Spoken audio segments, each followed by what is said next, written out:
Galera, beleza? Lucas da Automecânica Lucas Motorsport. E hoje a gente está aqui. Hoje o principal problema é nesse Nissan Kicks 2017 SV.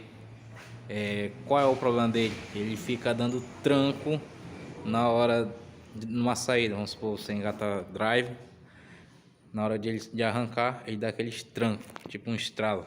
O cliente até questionou se podia ser um problema no câmbio ou algo do tipo. Trouxe para nós, o carro tinha uma folga na suspensão, na questão aqui da bieleta e da bucha, da barra estabilizadora, mas não é o principal problema. Ele bate, mas não é o problema que o cliente questionou. Assim que já pode ver aqui, qual é o principal problema do carro. É aqui, ó, nessa rebucha das bandejas, as maiores. Com a mão, não sei se vai dar pra pegar a folga que tem. Essa não tá nem tanto, né? Mas essa aqui, olha. Olha a flexibilidade que ela já não tem mais com a mão.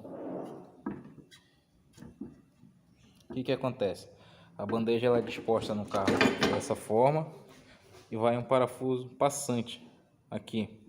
Ou seja, na hora que ela vai dar a saída, a suspensão vem para o carro vem para frente, a suspensão fica, ela faz isso aqui, ó. Tem esse jogo pro lado. E é isso que dá aquele tranco que sente na cabine. Já providenciamos as duas bandejas totalmente originais também. E aqui, ó. Beleza? Então, show de bola. Bandeja nova, olha só. Tem só flex, não dá nem pra mexer com a mão. Tem só flexibilidade, mas nada comparado às bandejas velhas. Beleza? Vai resolver o problema do cliente aqui, dar uma geral pela oficina. Hoje a gente está aqui com esse Veloster 2013, problema de falha de ignição. O cliente deixou o carro parado por uns dias e quando voltou de viagem ficou falhando. Já diagnosticamos, tinha 3 bobinas ruins, uma paralela. O cliente optou por trazer logo as 4 totalmente originais Hyundai, beleza? E dando sequência aqui na nossa manutenção, estamos com uma Kia Sportage aqui, revisão básica.